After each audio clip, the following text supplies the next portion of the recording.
بین الاقوامی سطح پر حضرت شیخ اکبر محی الدین ابن عربی رحمۃ اللہ تعالی علیہ کے کام سے، ان کے کلام سے، ان کی تصنیفات سے کس کس طرز پہ استفادہ کیا گیا، مغربی مفکرین، محققین، فلاسفہ، اہل علم و دانش کیسے ان سے خوشچینی کرتے ہیں، کہاں کہاں انہوں نے اقتباس کیا، کہاں کہاں انہوں نے ابن عربی علیہ الرحمہ کے افکار کو اپنے لیے مشعل راہ بنایا۔ اس موضوع سے متعلق گفتگو کرنے کے لیے ہمارے آج کے مہمان مقرر ڈاکٹر سید محبوب علی شاہ بخاری اسٹیج پر رونق افروز ہیں۔ میں آپ سے درخواست گزار ہوں کہ وہ تشریف لائیں اور اپنے خیالات کا اظہار فرمائیں۔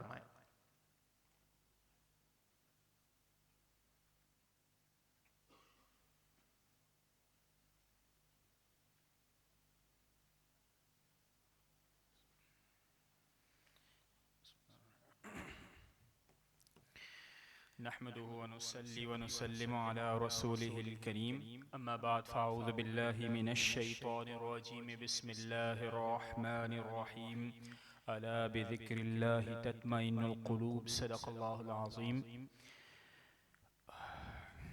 استاد گرامی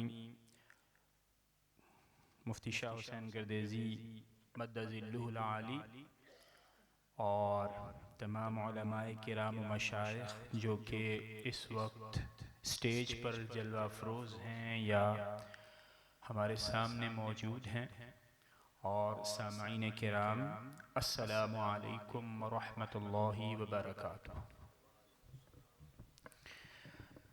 آج کی گفتگو کا موضوع ہے حضرت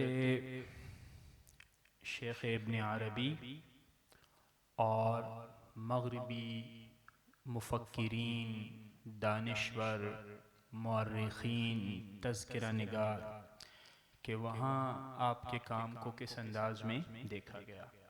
یہ موضوع ہمیں پروفیسر کامران صاحب نے دیا، اور جب انہوں نے یہ موضوع دیا تو ابھی تک میں ویسے اس حوالے سے بڑی غور و خوض کر رہا تھا کہ اس موضوع کا ہمارے اس ماحول میں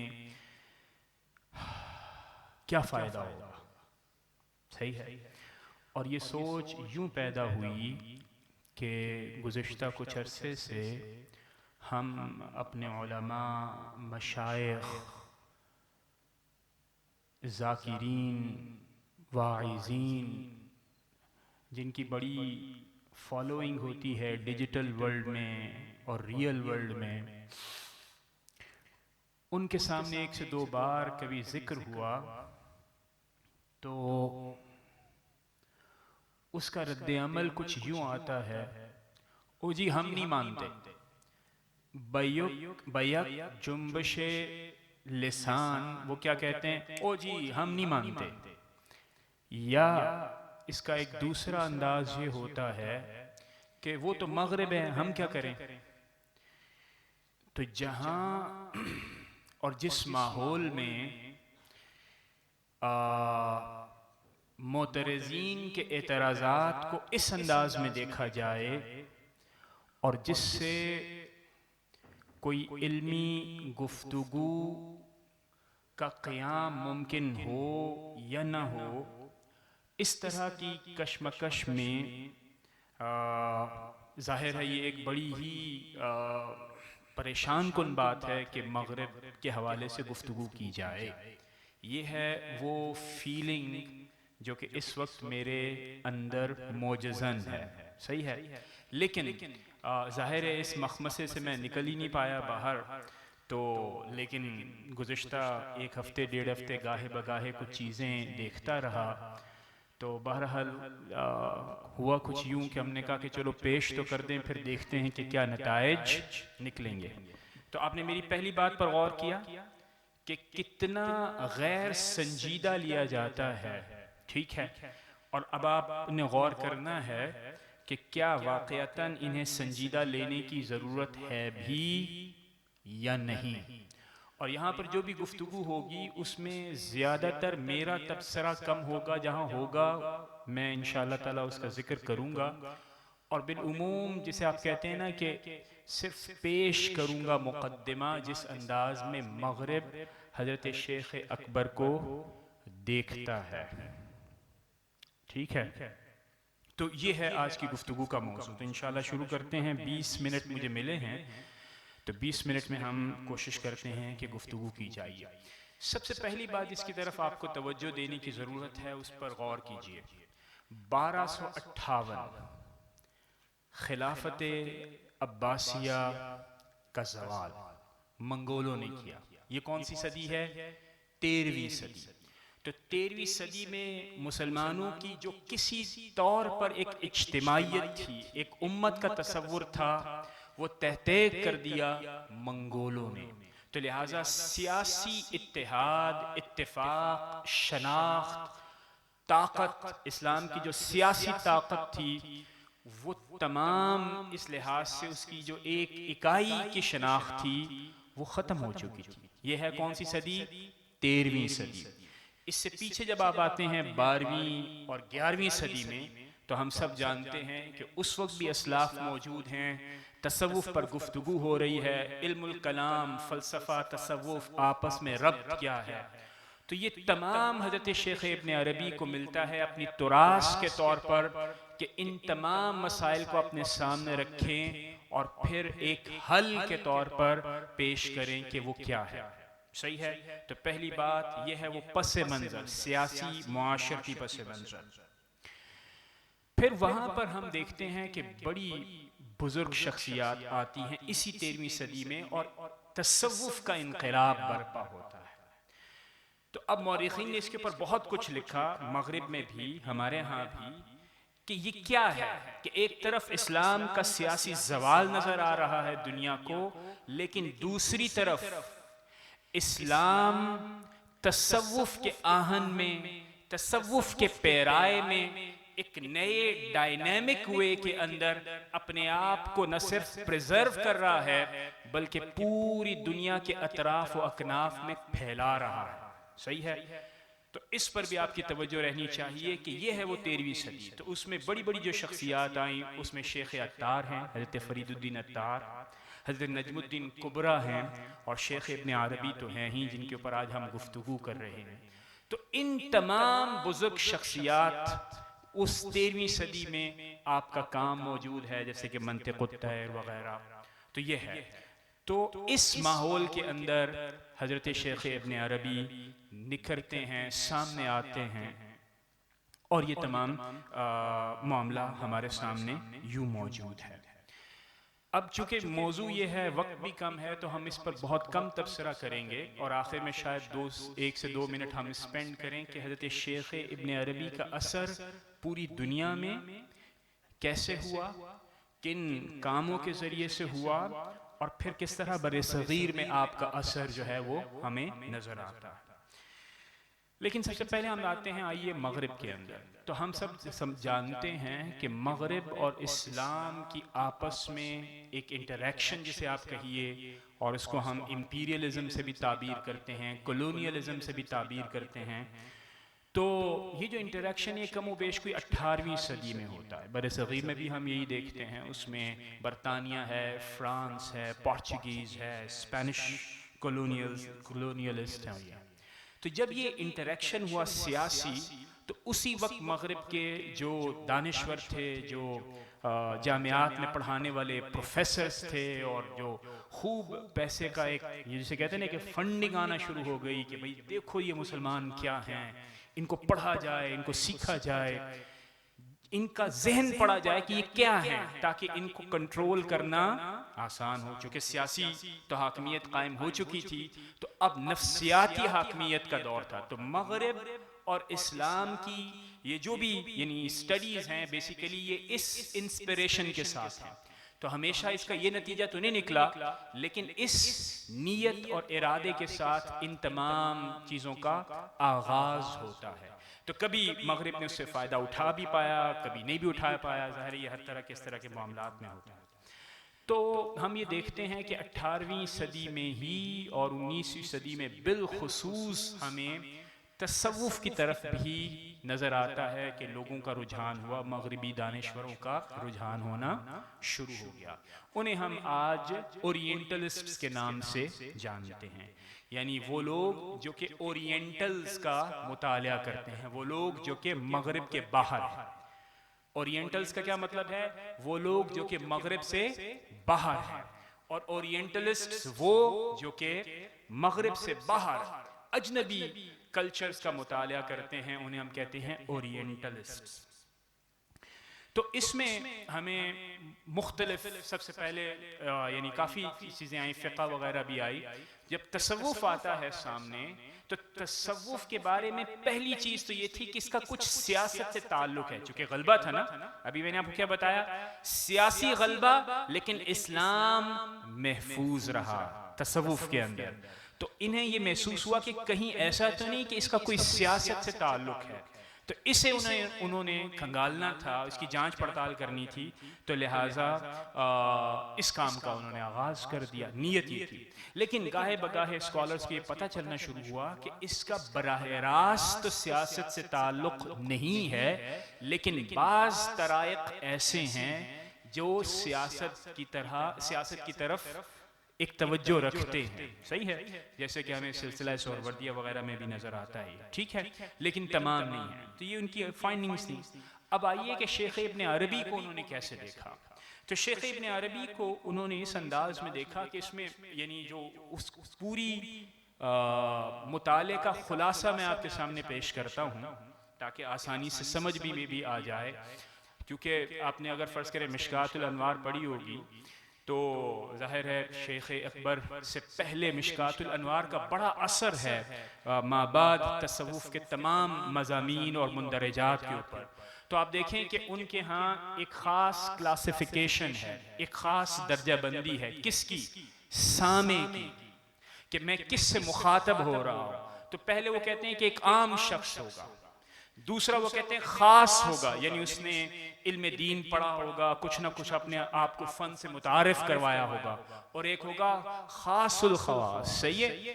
تیسری کیٹیگری تصوف کی جو بھی اس کی حقیقت ہوتی ہے، اس کے لیے امام غزالی وہ جو تیسری ہائی کیٹیگری ہے اس کو مخاطب کرتے ہیں، اور جو دوسری پہلی والی کو تو سمجھ میں بھی نہیں آئے گا جو عام شخص ہے۔ دوسرے میں وہ کہتے ہیں کہ بعض لوگ شریر ہوتے ہیں، شر اور شیطنت ان کے اندر ہوتی ہے، لہٰذا ان کو تصوف کے مختلف مندرجات کو بتانے کی ضرورت نہیں، یہ نہ ان کے ساتھ بھی ناانصافی ہے، تصوف کے ساتھ بھی ناانصافی ہے۔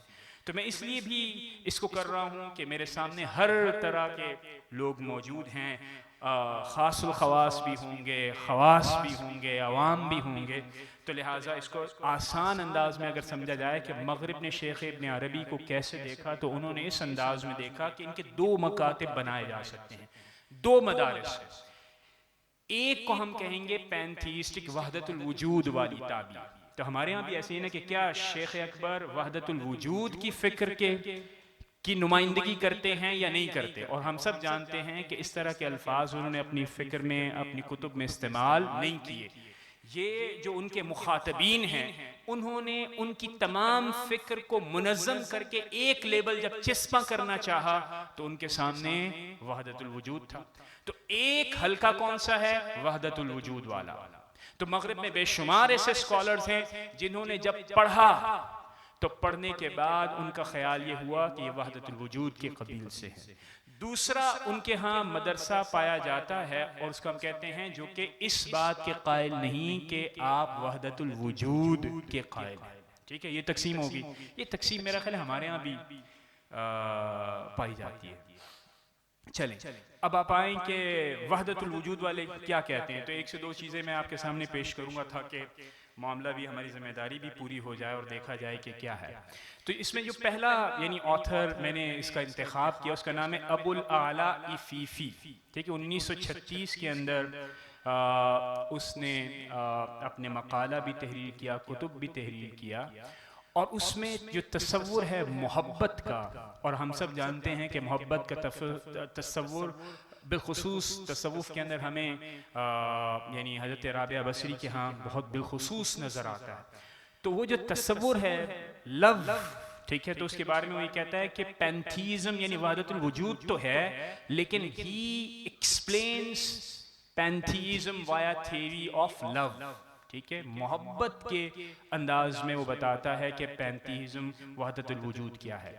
اور یہاں پر محبت is neither an abstract concept, یہ کوئی تصور نہیں ہے، ٹھیک ہے، ٹھیک ہے، اور نہ یہ ریلیشنل کانسیپٹ ہے کہ جو محب اور محبوب کے درمیان پایا جائے گا، کہ محب ایک علیحدہ حقیقت ہے، محبوب دوسری حقیقت ہے، اور محب چاہتا ہے کہ محبوب تک رسائی اور اتصال اور ایصال ہو جائے، یہ تصور نہیں ہے۔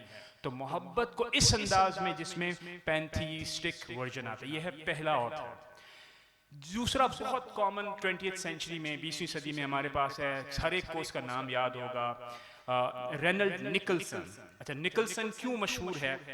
ایک تو اس کی بڑی وجہ تشہیر یہ ہے کہ یہ وہ شخص ہے جس نے برٹش میوزیم سے کتاب اللمع جو آج ہمارے پاس موجود ہے، اس کا نسخہ اس نے وہاں سے ڈسکور کیا، اور اس کے بعد پھر اس کی تصحیح کر کے اس کو پبلش کروایا 1915 کے آس پاس۔ 1909 میں ڈسکور ہوا، اس پہ 5 سے 6 سال لگائے گئے، اس کو کمپیئر کیا گیا اوریجنل نسخوں کے ساتھ، جو پھر اس کے اوپر قلمی نسخے تھے ان کے ساتھ تعلیقات کو جمع کر کے اس کو پبلش کروایا۔ یہ نکلسن کے اس میں آتا ہے۔ تو اس نے صوفیزم کو بہت زیادہ پڑھا، اس کی بڑی مشہور کتب بھی ہیں۔ دوسری آپ کی خاص بات یہ ہے کہ مولانا عبد الماجد دریابادی اور اقبال کے استاد رہے ہیں نکلسن، ٹھیک ہے، جب آپ کیمبرج میں تھے تو استاد رہے، پڑھایا اقبال کو، اور مولانا عبد الماجد دریابادی کے حوالے سے بھی ہے کہ ان کے ساتھ کافی خط و خطابت تھی ان کی، ٹھیک ہے۔ تو یہ تھے نکلسن۔ نکلسن بھی اسی قبیل سے ہیں جو کہ وحدت الوجود کے قائل ہیں، اور وہ یہ سمجھتے ہیں کہ شیخ ابن عربی جو ہیں وہ ہیں۔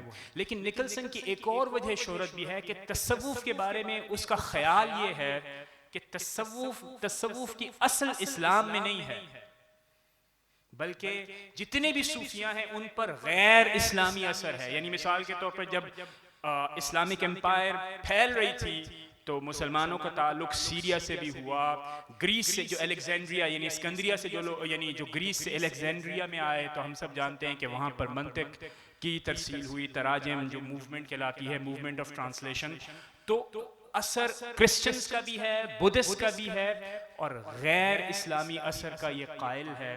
اور اس کا یہ بھی خیال ہے، یعنی اس کی جو فکر سے آپ کشید کرتے ہیں، کہ اورینٹلز اتنے ریشنل نہیں ہوتے جتنے کہ ویسٹرن ریشنل ہوتے ہیں، ٹھیک ہے۔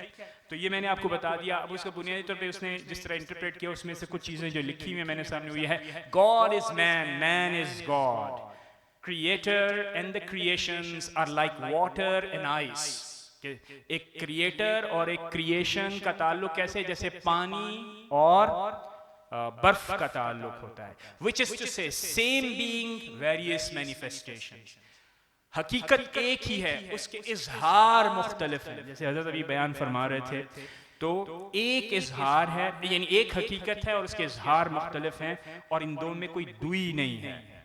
اسی طرح ایک اور صحابی، ان کا نام ہے میری جان مول، وہ یہ کہتے ہیں کہ جو سب سے بڑا مسئلہ پیدا ہوا، اور یہاں پر آپ دیکھیے کہ کیا ہے، کہ جب ابن عربی کا مطالعہ کیا جانا چاہا عربی کے اندر، تو ہمارے ویسے ایک یہ بھی تاثر ہے، یار ان کو کیا پتا، انہوں نے عربی میں پڑھا ہوگا۔ تو یہ دیکھ لیجئے کہ وجود کی جو تشریح ہے، وہ یہ کہتے ہیں کہ ہماری اپنی زبان میں، یعنی نہ فرینچ میں اتنی کیپیسٹی ہے، نہ جرمن میں ہے، نہ انگلش میں ہے، کہ اس وجود کے اس تصور کو جو کہ عربوں کے ہاں پایا جاتا تھا، اور جو براد بنی کسی نہ کسی طور پر شیخ ابن محی الدین ابن عربی کی، وہ اس کو وہ ایک دوسری زبان میں منتقل کر سکیں۔ تو فرض کریں کہ جب لفظ وجود استعمال کیا جاتا ہے تو ویسٹرن لینگویجز کے اندر اس کا مطلب ہوتا ہے ٹو بی، ٹو ایگزسٹ، جس کی تفہیم یہ ہوتی ہے کہ کوئی ایک سٹیٹک چیز ہے، کوئی ایک رکی ہوئی ٹھہری ہوئی چیز ہے، ٹھیک ہے، کسی کی آئیڈینٹی سٹیبل ہے تو اسے آپ وجود کہتے ہیں۔ شیخ محی الدین ابن عربی نے جب وجود کے معانی کو دیکھا تو اس میں ڈائنامزم پایا گیا، اور ڈائنامزم سے مراد کیا ہے کہ اس کے اندر ایک انسٹیبلٹی تھی، اسی وجہ سے مینیفیسٹیشن ہمیں نظر آتا ہے۔ تو لہٰذا یہ چیز مغربی مفکرین اس کو ٹرانسلیٹ اس انداز میں نہیں کر پائے، اسی وجہ سے جو ریسنٹ اسکالرشپ ہے جیسے ولیم شٹک ہے اور ایسیزوتوزو جو کہ وہاں پر جاپنیز ہیں، اگر آپ ان کے دیکھیں گے تو وہ ان تمام جو ڈائنامکس ہیں ان کو سامنے رکھ کر ٹرانسلیٹ بھی کرتے ہیں اور پھر اس کی تعبیر اور تشریحات بھی پیش کرتے ہیں۔ پھر ایک اور صاحب ان کا نام ہے لوئی میزگنون، یہ فرینچ تھے اور ان کا بھی یہ خیال ہے کہ شیخ محی الدین ابن عربی وحدت الوجود کی طرف ہیں، لیکن ایک خاص بات جو کہ میزگنون اور نکلسن کی ڈیبیٹس میں ہمیں نظر آتی ہے وہ یہ آتی ہے کہ لوئی میزگنون یہ کہتے ہیں کہ صوفیزم، تصوف، اس کی اصل اسلام یعنی قرآن کریم کے اندر خود موجود ہے۔ حضور اکرم صلی اللہ تعالیٰ علیہ وسلم کے ارشادات اور صحابہ کرام کی زندگیوں کے اندر جا بجا آپ کو نظر آتی ہے، بالخصوص جن کی مثال دی جا سکتی ہے حضرت ابو ذر غفاری رضی اللہ تعالیٰ عنہ اور دیگر ہیں، ٹھیک ہے۔ تو جو لوئی میزگنون ہیں ان کا بھی یہی خیال ہے کہ بنیادی طور پہ شیخ اکبر محی الدین ابن عربی جو ہیں وہ بنیادی طور پر اسی قبیل سے تعلق رکھتے ہیں، ٹھیک ہے۔ اچھا اگر آپ کچھ اجازت دیں تو میں ایک چھوٹا سا فرینچ میں پڑھ کر آپ کو بتاتا ہوں تاکہ تھوڑا سا آپ کو، ویسے تو کیا لطف آئے گا لیکن چلیے آپ کو یہ پتہ چل جائے گا کہ مغرب کے اندر اس طرح پتہ چلتا ہے۔ لوئی میزگنون ان کا یہ خیال ہے کہ l'alternative de la pensée mystique en islam, monisme existentialiste ou monisme testimonial۔ اب وہ یہ کہتا ہے، لوئی میزگنون یہ کہتا ہے کہ جو وحدت الوجود کا نظریہ ہے اس کی ریویژن ہونی ضروری ہے، ادروائز ہم بہتر طور پر سمجھ نہیں پائیں گے، چونکہ شیخ محی الدین ابن عربی کے ہاں وجود کا مطلب میں قرار نہیں ہے، ٹھہراؤ نہیں ہے، بلکہ اس میں ڈائنامزم ہے، تو لہٰذا اس کو وہ تبدیل کرنے کو سجیسٹ کرتا ہے۔ یہ ہو گیا جی ایک مکتبہ فکر، ٹھیک ہے۔ اب آپ آجیے دوسرے، دوسرا کیا ہے؟ اچھا دوسرا ہے، دوسرے قبیل میں دو بڑی فکر ہے، یعنی دو بڑے لوگ ہیں، ان میں ہے ایک کا نام ہے آنری کاغبین اور اس کی ایک فرینچ میں تحریر ہے جسے کہتے ہیں کریٹیو امیجینیشن، یعنی اس کا یہ خیال ہے کہ کریٹیو امیجینیشن، اور یہ بنیادی طور پر اپنی دلیل کو یہ کہتا ہے کہ وحدت الوجود یہاں پر نہیں ہے بلکہ اس کو ایک مختلف انداز میں بتاتا ہے، اور وہ اس حدیث کے اوپر اپنی دلیل کو قائم کرتا ہے کہ وہ جو حدیث ہے کہ کنت کنزا مخفیا، اس حدیث کے اوپر وہ دلیل یہ دیتا ہے کہ دیکھو جب اللہ رب العزت نے اس کائنات کو پیدا کیا تو دراصل یہ جو پیدائش ہے کائنات کی یہ ہے ایک آئینہ، اور اس آئینے کے اندر اس کے مختلف اظہارات ہوتے ہیں، تو بئی معنی اس کا یہ خیال ہے کہ یہ وحدت الوجود کے نظریے میں نہیں ہے بلکہ اس کو ہم مرر ریفلیکشن کہتے ہیں۔ دوسرا بڑا آدمی جو کہ ابھی بھی حیات ہے اس کا نام ہے سید حسین نصر، کافی عرصہ ایران میں رہا، آج کل امریکہ میں واشنگٹن میں ہے، جارج ٹاؤن یونیورسٹی کے اندر، اس کی بڑی مشہور کتاب ہے تھری سیجز۔ اس کا بھی یہی خیال ہے کہ وحدت الوجود نہیں ہے، بلکہ ایک اور بحث یہ آئی کہ کیا شیخ محی الدین ابن عربی نے اسلام کی صحیح عکاسی کی ہے یا نہیں کی ہے۔ تو جو لوگ وحدت الوجود کے قائل تھے مغرب کے اندر ان کا یہ خیال ہے کہ انہوں نے اسلام سے انحراف کیا ہے، جبکہ سید حسین نصر کا خیال یہ ہے کہ انحراف نہیں کیا بلکہ انہوں نے اپنی فکر کے اندر تمام کلاسیکی تصوف کو اپنے اندر سمو لیا ہے، ٹھیک ہے۔ انہی کے شاگرد ہیں ولیم شٹک جن کا بھی کافی انگریزی میں بھی کام موجود ہے، اور یہ تمام چیزیں ہمیں نظر آتی۔ پھر ایک کرٹک بھی ہیں۔ اچھا ایک سے دو چیزیں میں اور مزید ایڈ کروں گا، پتہ نہیں ٹائم کتنا میرے پاس ہے، 2-4 منٹ 5 منٹ۔ تو اچھا ایک صاحب ہے ان کا نام ہے جان بیلڈاک، ان کا یہ خیال ہے کہ مغرب اس لیے بھی سمجھ نہیں سکتا کہ جو تصور ذات مغرب پروان چڑھاتا ہے اسی تصور ذات کی نفی تو تصوف میں ہوتی ہے، ٹھیک ہے۔ تو اگر آپ ایک ایسی تصور ذات کو پروان چڑھاتے ہیں اپنے ذریعہ تعلیم کے ذریعے سے، اپنی گفتگو کے ذریعے سے، مباحث کے ذریعے سے، تو وہ تصور ذات رکھتے ہوئے کوئی شخص کبھی بھی تصوف مسلم مسٹسزم نہیں سمجھ سکتا ہے۔ تو یہ چند گزارشات تھیں. اس میں ڈاکٹر فضل الرحمان بھی ہیں, ان کا یہ خیال, ان کی تنقید بھی ہے, اور ان کی تنقید یہ ہے کہ شیخ محی الدین ابن عربی کے فکر میں چونکہ وحدت الوجود کی فکر غالب ہے تو اس میں اخلاقیات ممکن نہیں ہے, یعنی نیکی اور بدی کی تقسیم ممکن نہیں رہتی. اب دیکھیے یہ تصور آپ کو کتنا ہیلپ آؤٹ کرتا ہے. ویسے تو میں نے آپ کا ٹریڈیشن بتائی دیا, اکثر لوگ کہیں گے ہم نہیں تسلیم کرتے, تو یہ آپ کی پھر اپنی چوائس ہے, آپ دیکھ لیجئے گا اس کو. اوکے جی, نیکسٹ چلتے ہیں ہم آگے. دو چیزوں کا میں ذکر کروں گا, یہ مجھے بڑی انٹرسٹنگ لگیں اور مجھے ایسا لگا کہ یہ بہت اچھا ہے. ہم اکثر یہ کہتے ہیں کہ جیسے کہ جیمز موریس نے بھی کہا, اسی طرح شیخ احمد سرہندی بھی یہی کہتے ہیں کہ ہم نے بڑا استفادہ کیا شیخ محی الدین ابن عربی سے. تو جیمز موریس یہ کہتا ہے کہ تصوف کیا اسلامی فکر شیخ محی الدین ابن عربی کے بعد جو کچھ ہے وہ محض حاشیہ ہے اسلامی تاریخ پر, ان معنوں میں کہ کوئی نئی فکر سامنے نہیں آئی, صرف اسی کا ایک لحاظ سے چربا دوبارہ اس کی ریپریزنٹیشن ہے. تو دو شاہکار میں ذکر کروں گا اور پھر میں اجازت چاہوں گا آپ سے. پہلی چیز جس کا میں ذکر کرنا چاہوں گا کہ جب 14ویں صدی میں داخل ہوئے تو شیخ محی الدین ابن عربی کی فکر کا خوب چرچا تھا. تو دو بڑی کتابیں سامنے آتی ہیں, ایک تو شبستری کی گلشن راز اور دوسری آتی ہے عبد الکریم جیلی کی الانسان الکامل.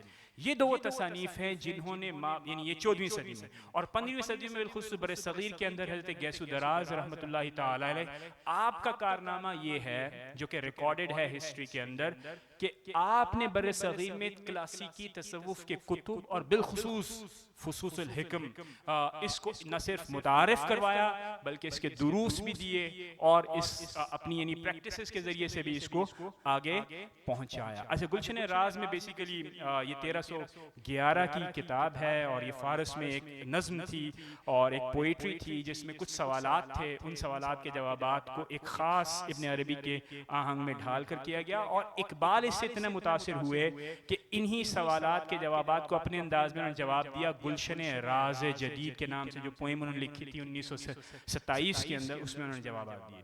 اور انسان الکامل ظاہر ہے یہ ہم سب جانتے ہیں کہ شیخ اکبر کا بھی تصور ہے, اور ظاہر اس سے پہلے بھی کچھ چیزیں تھیں موجود, اور وہ یہ تھی کہ اس کو بھی بہت اچھی طرح جیلی نے آگے منتقل کیا. بالخصوصی جو دوئی پائی جاتی ہے کہ آپ نے اس دنیا, اس مادی دنیا میں رہنا ہے اور اللہ رب العزت سے تعلق قائم کرنا ہے.